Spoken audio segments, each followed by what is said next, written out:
The layoff meeting lasted less time than my coffee took to cool. 1 minute, I was critical to the roadmap. The next, I was impacted by restructuring, and my badge stopped working before I reached the elevator. I'm not telling this story because I'm bitter. I'm telling it because I almost signed a sentence that would have rewritten my entire career in one quiet click. That night, the exit packet hit my personal inbox. Severance terms, a release, a non-disparagement clause, the usual corporate burial cloth, a deadline in bold that gave me 10 business days to sign, like grief comes with a timer. But buried in the middle was a line that didn't belong. The company has no intellectual property claims against you. Most people would read that and feel relief. I felt my stomach go tight. Because companies do not volunteer language like that unless they are trying to close a door before you look behind it. In most places I've worked, the paperwork is the opposite. A reminder that they own what you build, what you sketch, what you think about building on the train ride home. They don't release you from claims, they reinforce them. I've spent most of my adult life in enterprise software, not the flashy demo stuff, the ugly real stuff, audit trails, latency budgets, compliance logs, data moving between systems that never agreed to talk to each other. I'm the guy people call when something breaks at midnight and someone important is watching. For years, I worked at a mid-sized tech firm that liked to call itself a family on stage and a risk in private. The project that mattered most was called Atlas, internally. It carried half our platform on its back, and everyone knew it. Sales used it as a promise. Legal used it as a shield. Leadership used it as a trophy. I used it as my life. Atlas wasn't one invention, it was a chain of decisions. How to reduce response time without breaking the audit trail. How to keep compliance happy while still shipping. I wrote the design docs. I built the prototypes. I argued with security until we found a path that worked. And when we finally had something novel enough, legal asked for invention disclosures. That part is boring until it isn't. You submit a disclosure. Patent counsel interviews you. They turn your messy engineering brain into clean legal claims. You confirm who contributed what. You sign internal assignment forms. Then you go back to building, because you assume the company will handle the paperwork like it always has. I did all of that. I remember the counsel call clearly because my director joined for the first 5 minutes, smiling too hard, like he wanted credit for being in the room. He introduced Atlas as our next big differentiator, then dropped off. After that, it was just me, counsel, and a quiet hour of technical questions. When the call ended, counsel said, "Thanks. This is strong." I felt proud, not the ego kind, the tired kind you feel when you finally solve something that had been haunting you for years. 3 months later, the calendar invite arrived. Quick sync, org update. No agenda. 2 HR people I'd never met.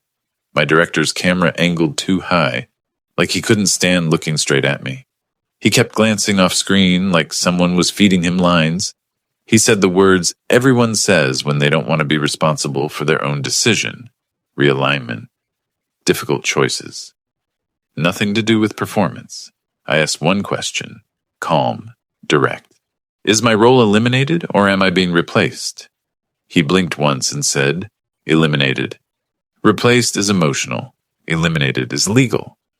My access died before my laptop lid closed. I packed my things in silence. I walked past the open office where people pretended not to see me. The security guard didn't meet my eyes when I handed over my badge. At home, I set the badge on the kitchen counter like it was evidence and just stared at it. The humiliation wasn't dramatic. It was quiet, the kind that makes you question whether you imagined your own value. Then the practical part of my brain kicked in. Atlas is still live. They can't possibly be ready for me to be gone. By the time I opened my laptop, the first severance email had already landed. I read it twice. Then I saw that sentence about intellectual property claims and felt my whole body go cold. If legal wrote that line, it meant one of two things.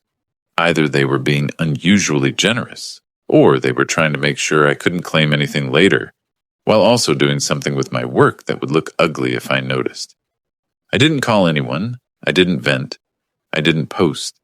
I did what I always did when something didn't add up. I opened the folder where I kept old project artifacts, design docs, approval emails, a copy of my invention disclosure PDF that I had sent to council months earlier. I didn't even know why I'd saved it at the time. Habit, maybe, or instinct. Then I logged into the one tool I still had access to, an external patent analytics portal, legal used to track filings. My login still worked because it was tied to a vendor account, not my badge. I typed my name into the search bar. One result rose to the top immediately. Atlas. And under inventors, my name was still there. That didn't surprise me. What surprised me was the last updated field. It showed a date after my termination. I stared at it until the screen blurred. Because in that moment, two things became true at once. They wanted me gone, and they still needed my name. But that was just the beginning. The next morning, I woke up before my alarm, like my body still thought I had somewhere to be. For a few seconds, I lay there staring at the ceiling, listening to the quiet, waiting for the panic to hit. It didn't. What hit was something worse. Clarity. Cold, clean, and practical. I made coffee, opened my laptop, and looked at the patent entry again.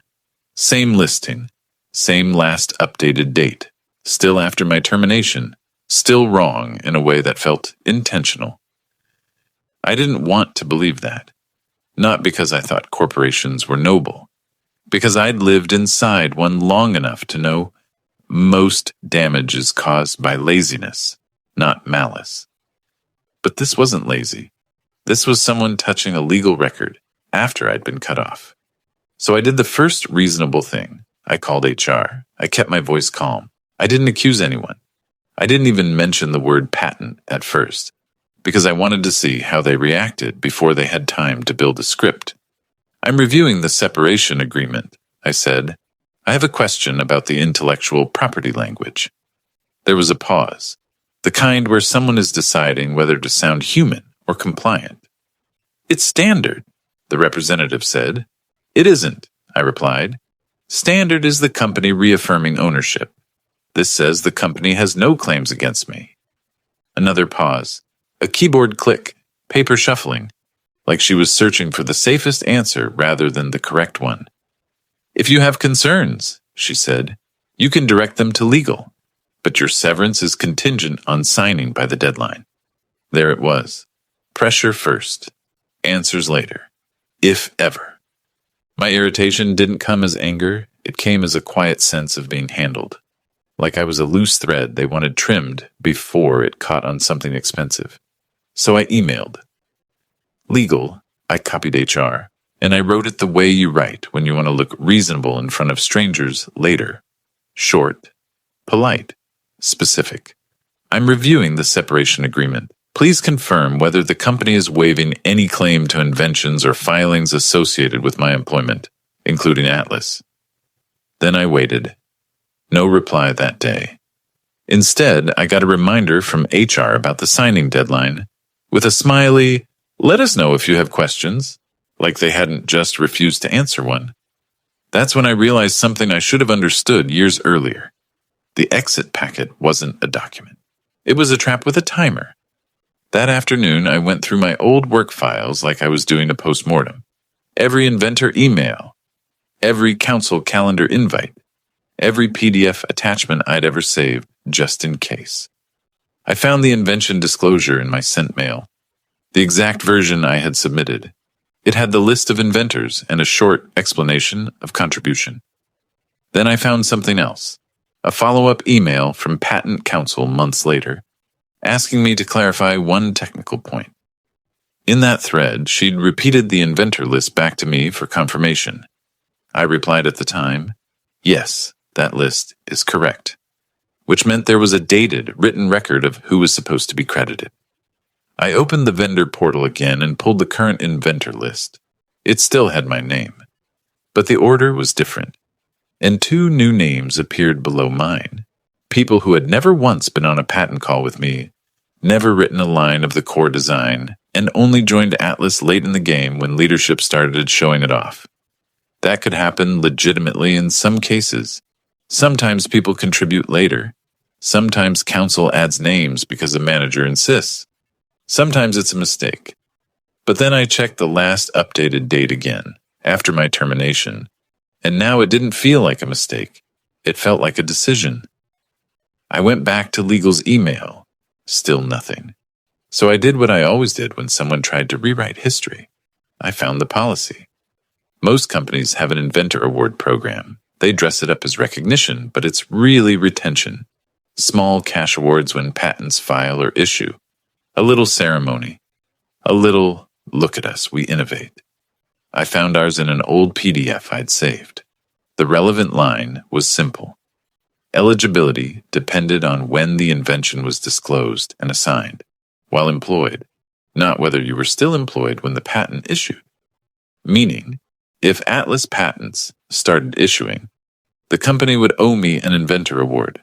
More importantly, they would owe me something else they didn't want to talk about: cooperation. Because inventorship is not a title, it's a legal fact. If you're a true inventor, your name can't just be scrubbed because a director wants a cleaner story. And if they needed continuing filings, foreign expansions, follow-up declarations, they'd prefer an inventor who was quiet and signed what they put in front of him. They didn't want that inventor to be me. Late in the day, legal finally replied, "No greeting. 2 short sentences like a door closing. The agreement does not waive the company's ownership of inventions created within the scope of your employment. The clause is intended to clarify that the company is not asserting claims to inventions created outside the scope of employment." It sounded smooth until you compared it to what the sentence actually said. It didn't say outside the scope. It didn't say personal projects. It didn't say unrelated inventions. It said no intellectual property claims against you. Full stop. That kind of ambiguity is not an accident when lawyers are involved. It's a tool. I responded, still polite, still controlled. Understood. Please confirm why Atlas filings were updated after my termination date, and whether my inventorship and inventor award eligibility remain unchanged.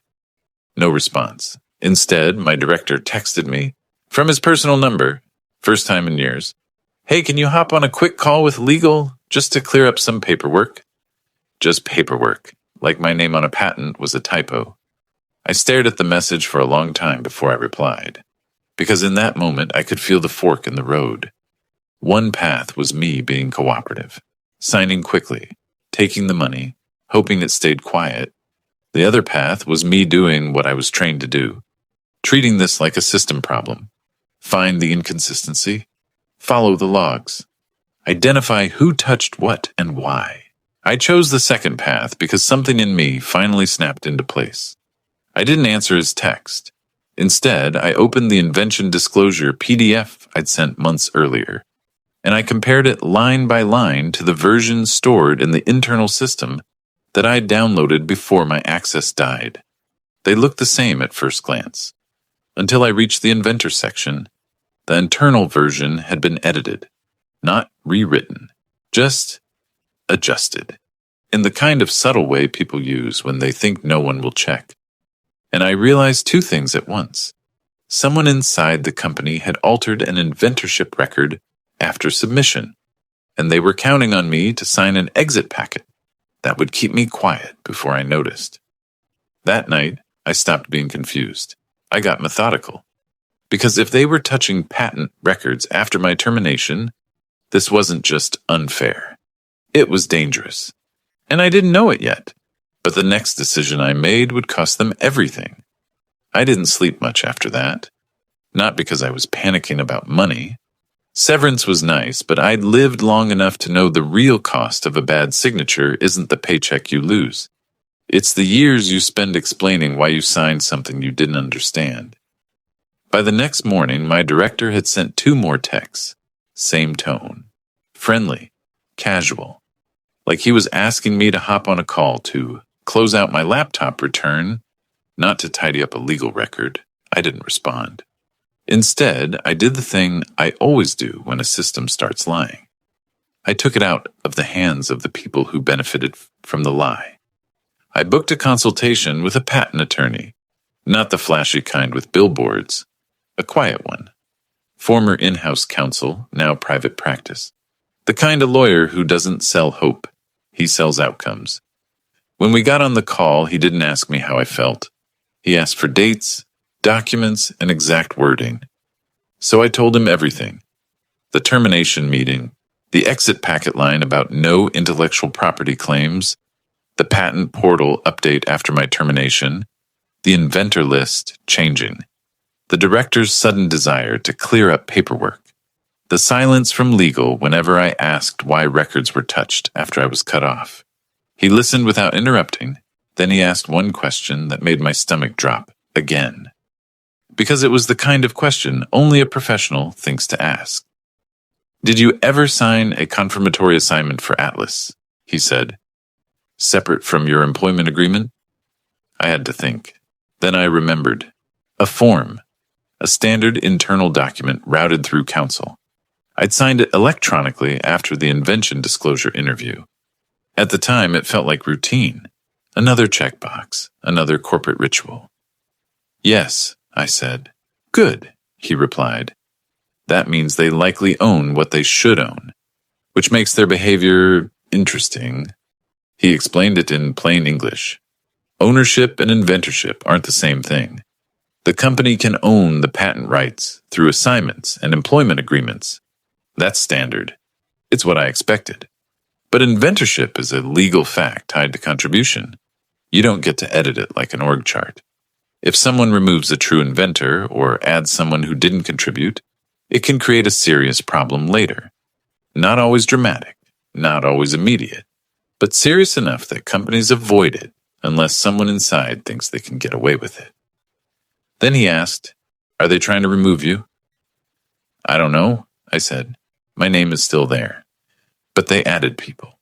And they updated after I was terminated." He paused. "Adding names for political reasons happens," he said. "It's not always illegal. But editing records after termination while pressuring you to sign a release with ambiguous IP language, that combination is a red flag." He didn't tell me I was going to win some movie-style lawsuit. He didn't tell me to go public. He didn't even tell me to threaten anyone. He said something much colder. "If you want this resolved cleanly, you need to force them into writing what they're currently trying to keep vague." Then he asked the question that mattered. "What do you want?" I surprised myself by answering immediately. "I want my name protected," I said. "I want the record to match reality. I want whatever award policy applies to still apply. And I want a separation agreement that doesn't turn my work history into a trap." "Good," he said. "Then we don't argue. We document." He helped me draft a letter that was almost boring. That's what made it strong.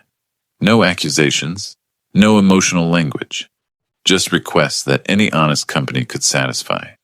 A written clarification of the intellectual property clause. A confirmation that my inventorship status and eligibility for inventor awards remained intact. A request for audit logs and change history for the invention disclosure record, including who edited what and when. A request for a written explanation for why Atlas-related filings were updated after my termination date. And one final line that was polite on the surface but sharp underneath. I am unable to sign the separation agreement, while the company's IP representations and inventorship records are ambiguous and appear to be changing. When I read it back, I felt something in my chest loosen for the first time in days. That night, I stopped being the guy who kept things running for people who didn't respect the work. I became the guy who protected the work, because no one else was going to. I sent the letter by email to legal, copying HR. Then I sent a certified version as well because I wanted a paper trail that couldn't get lost. After that, I made one more move I didn't even realize I'd been avoiding. I filed an internal ethics report. Not a dramatic one. Not corruption or fraud in big letters. Just facts. And attachments. The original disclosure version I had sent, the later version showing edits, the patent portal entry with the post-termination update date, the exit packet clause, and the timeline of unanswered questions. I wrote it like an incident report, because that's what it was. If someone altered inventorship records improperly, it wasn't an HR misunderstanding. It was a governance problem, the kind that makes outside counsel ask uncomfortable questions during due diligence. And that's the part most employees don't understand until it's too late. Companies can ignore a person. They don't ignore risk. The following day, my director stopped texting. HR stopped reminding me about the deadline. And for the first time since the layoff, the silence felt different, not dismissive, cautious. I didn't know what had happened on their side yet. I didn't know who had read my report or which inbox my letter landed in. But I could feel the shift, like a room-changing temperature. Because when you force people to choose between a convenient lie and a defensible record, they stop acting confident. And then, late Friday afternoon, my phone rang. It wasn't HR. It wasn't my director. It was a number I didn't recognize. And the voicemail transcription preview said only this: "Hello, this is outside counsel for the company. We'd like to resolve this quickly." And I knew, in that exact moment, that I'd touched the one thing they couldn't talk their way out of. When I called the number back, the voice on the other end was calm, in a way that felt practiced. Not friendly, not hostile. Controlled. He introduced himself as outside counsel for the company and said, "We'd like to resolve this quickly." I didn't match his tone. I kept mine simple.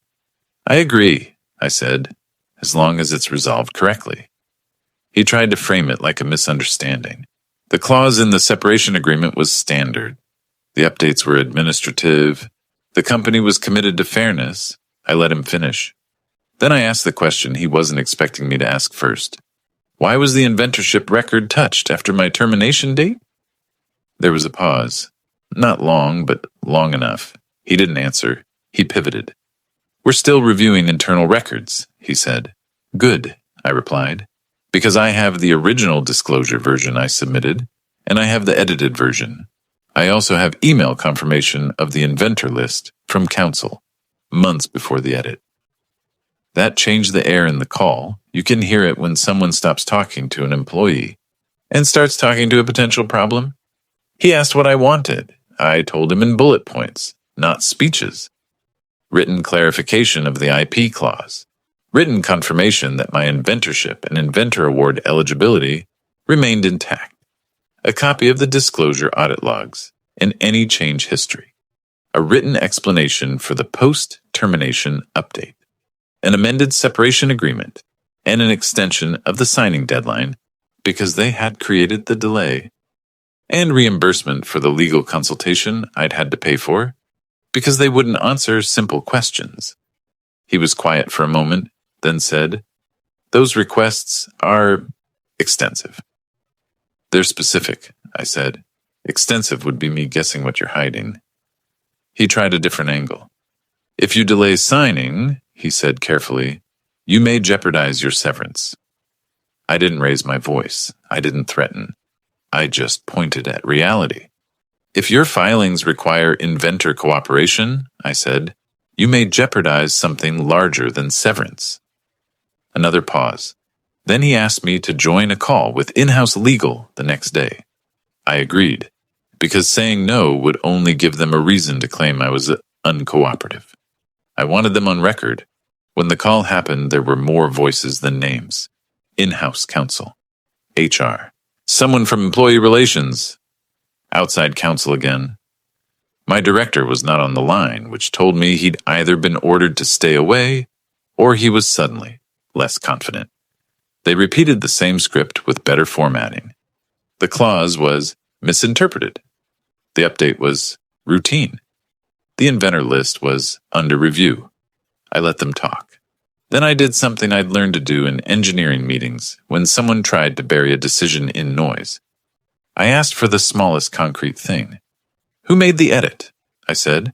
"And what was the business justification?" Silence. Employee relations started to speak, then stopped. HR cleared their throat like they were about to read from a different page. In-house counsel finally said, "We're not in a position to discuss individual employees." I almost laughed. Not because it was funny, because it was predictable. When they can't defend the action, they hide behind confidentiality. So I moved to the next lever. "Then provide the audit log," I said. "It doesn't require names to be useful. It requires timestamps and change history." Outside counsel cut in. "We're still gathering information." That was the moment I knew they were scrambling, because audit logs are not hard to gather. If nothing improper happened, you pull them, you send them, you close the loop. They couldn't. The call ended with vague promises and another reminder that the signing deadline existed for administrative reasons. After we hung up, I sat at my kitchen table and stared at my hands. They were steady. I felt steady. And that's when it hit me. They weren't trying to beat me in an argument. They were trying to run out the clock. If they could delay long enough, I'd sign out of fear. Or I'd miss the deadline and lose severance. And then they'd say I'd chosen to walk away. Either way, they'd get what they wanted, my silence. So I made a move that removed time as their weapon. I emailed outside counsel and in-house counsel one line.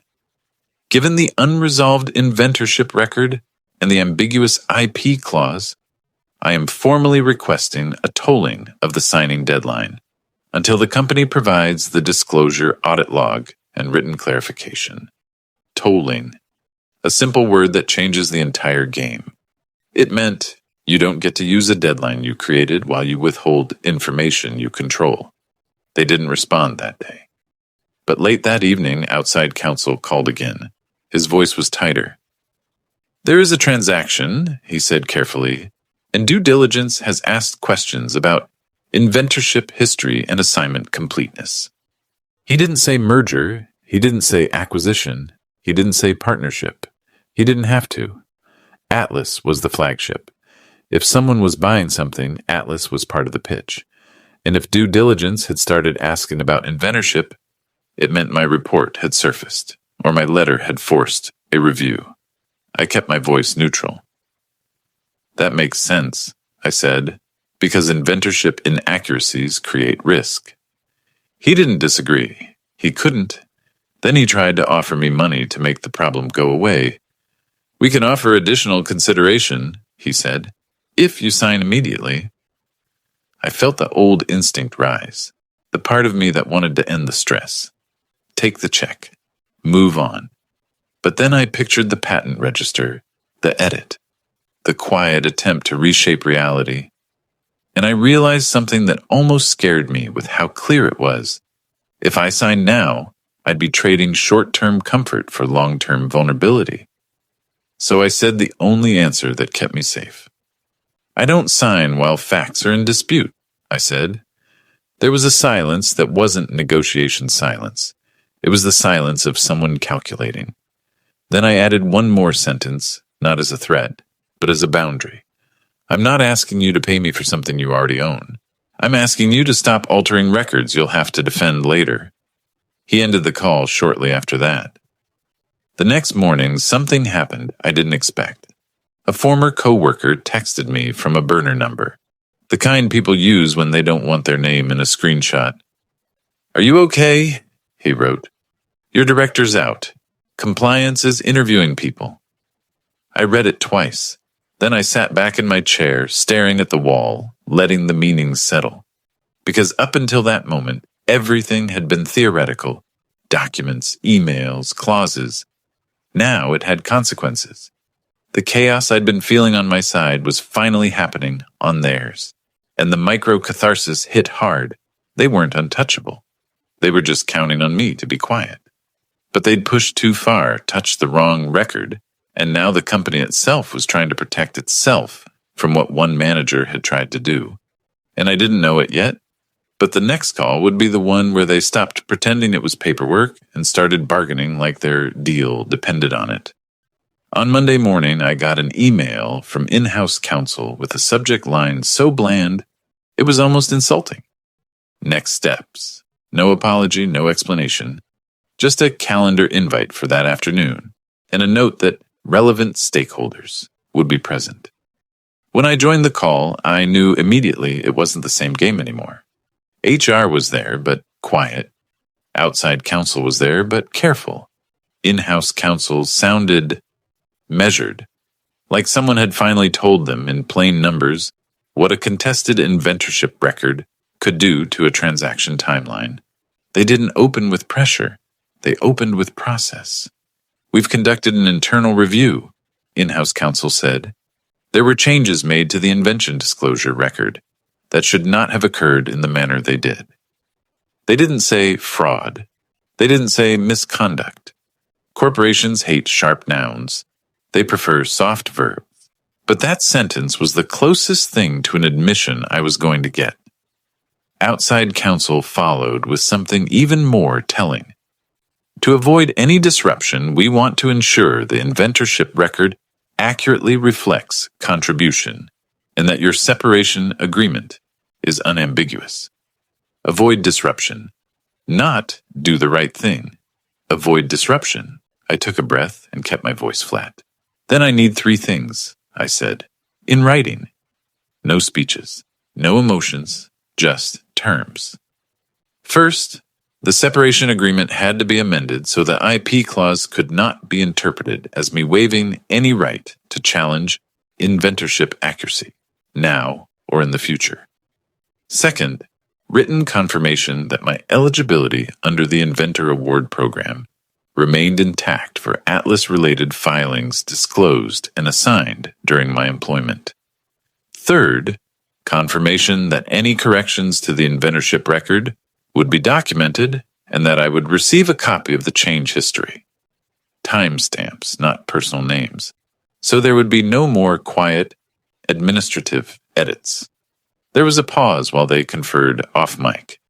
Then in-house counsel said, "We can accommodate those items." Just like that. A week of silence, pressure, and deflection, then suddenly yes. That was my proof it had never been about confusion. It had been about leverage. They emailed the documents within 2 days. The amended separation agreement was cleaner, tighter, and, most importantly, honest. The IP language now clearly stated that the company's ownership of employment-related inventions remained, but it did not assert or waive anything beyond that. It also included a line confirming that nothing in the agreement restricted me from correcting factual inventorship records through appropriate legal channels. The Inventor Award confirmation came as a separate letter on company letterhead. It referenced the policy and confirmed that eligibility was tied to the timing of disclosure and assignment during employment, not continued employment status. And then there was the correction memo. It didn't name the person who made the edit, but it acknowledged the record was altered after submission and that the change was being reversed to ensure accuracy. I read that memo 3 times because the satisfaction wasn't in the money. It was in the company being forced to say, in writing, that reality mattered more than someone's internal politics.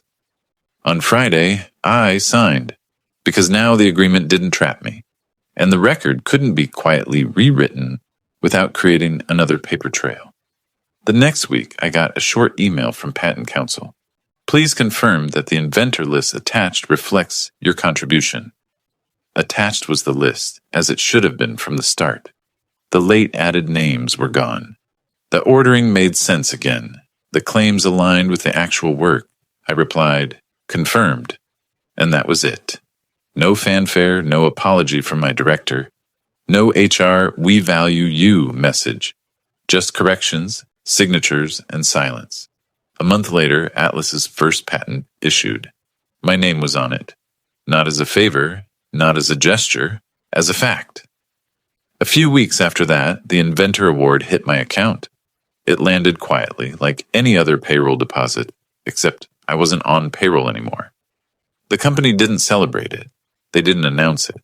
They just paid what the policy required, because now it was documented, and they couldn't afford the risk of not paying.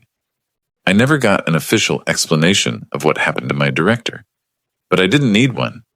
Because here's what I learned, and it's the part I wish more people understood before they click sign on a document they barely read. A company will treat you like family right up until protecting itself requires treating you like a liability. And the moment you become a liability, the only thing that protects you is what you can prove. I work somewhere else now, smaller, less polished, more honest. I still build systems. I still solve problems. But I don't rely on trust alone anymore. I document. I archive. I confirm in writing. Because I've seen what happens when someone tries to erase you to make their story cleaner. They can cut your access. They can end your role. They can even try to rewrite the record. But they can't change the truth once it's on paper. And I kept the paper.